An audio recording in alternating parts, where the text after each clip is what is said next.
संगीत रानी को मिला एक अनजाना खत और वो एक जाल में फंस गई। जी हाँ दोस्तों, पॉकेट में आसमान का अपकमिंग ट्रैक बहुत ही दिलचस्प होने वाला है। रात का समय होता है और रानी अपने कमरे में बैठकर रिपोर्ट्स खंगाल रही होती है। उसे शक हो गया है कि हॉस्पिटल के अंदर सिर्फ दवाइयों की स्मगलिंग नहीं हो रही, बल्कि ह्यूमन ऑर्गन का भी धंधा जोरों से चल रहा है। ये सब कुछ अनीशा के इशारों पर हो रहा है। रानी की नींद उड़ चुकी है, क्योंकि वो दिन रात एक करके सबूत इकट्ठा कर रही है। उसे हर हाल में अनीशा की पोल खोलनी है। तभी दरवाजे पर एक दस्तक होती है। एक गुमनाम खत रानी के नाम आता है। रानी चौंक जाती है, फिर भी सहमते हुए वह खत खोलती है। उसमें लिखा होता है, मेरे पास अनीशा के पूरे रैकेट का सबूत है। अगर तुम सच में उसे बेनकाब करना चाहती हो तो आज रात पुराने टावर के पास मिलो, अकेली आना। रानी की आंखें चौड़ी हो जाती हैं। उसके दिमाग में सवाल उठते हैं कि इस आदमी को मेरे घर का पता कैसे चला। उसे कैसे पता कि मैं यहाँ रहती हूँ। इससे पहले कि वह किसी को बताए, उसके मन में दो बातें टकराती हैं। या तो यह आदमी मदद करना चाहता है, या फिर यह एक जाल है।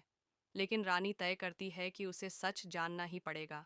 वहीं दूसरी ओर अनीशा को भी भनक लग चुकी है कि कोई उसकी हर हरकत पर नजर रखे हुए है।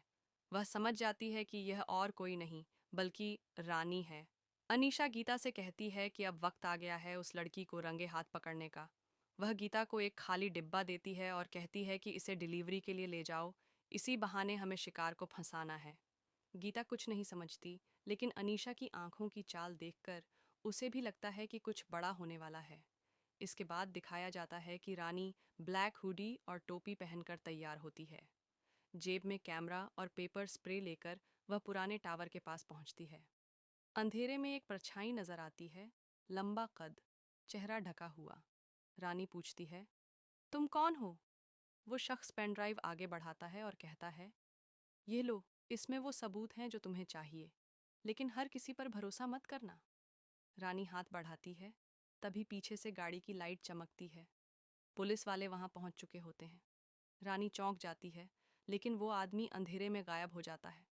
रानी जान बचाकर वहां से भाग जाती है। घर पहुंचते ही वह पेन ड्राइव खोलती है। उसमें हॉस्पिटल की सीसीटीवी फुटेज, फर्जी मेडिकल रिकॉर्ड्स और अनीशा के नाम पर पैसों के लेन देन की डिटेल्स होती हैं। लेकिन सबसे अहम फाइल पासवर्ड प्रोटेक्टेड होती है। अब रानी समझ जाती है कि यह खेल बहुत बड़ा हो चुका है। उधर अनीशा भी रानी को पकड़वाने के लिए पुलिस में एफआईआर दर्ज करवा देती है। एक नकाबपोश लड़की हॉस्पिटल में चोरी छिपे घुसकर सीसीटीवी बंद करती है और कैमरे में रानी की झलक कैद हो जाती है। अनीशा गीता से कहती है, अगर अब उस लड़की का चेहरा दिख जाए तो खेल खत्म। लेकिन रानी अब चुप बैठने वाली नहीं है। वह तय कर लेती है कि अब अकेले नहीं लड़ेगी। उसे ऐसे लोग चाहिए जो अनीशा के राज जानते हैं, लेकिन डर के कारण चुप हैं। उस लिस्ट में पहला नाम आता है नर्स कविता का, जो कुछ साल पहले हॉस्पिटल से अचानक गायब हो गई थी। अब रानी उसी की तलाश में लग जाती है। आगे क्या होगा? क्या रानी फिर से उस शख्स से मिल पाएगी जिसने सबूत भेजे थे? क्या वह लॉक फाइल खुल पाएगी? उसके अंदर कौन सा राज छुपा है? क्या नर्स कविता रानी की टीम का हिस्सा बन पाएगी, या फिर कोई नया धोखा उसका इंतजार कर रहा है? और सबसे अहम, क्या अनीशा रानी को बेनकाब कर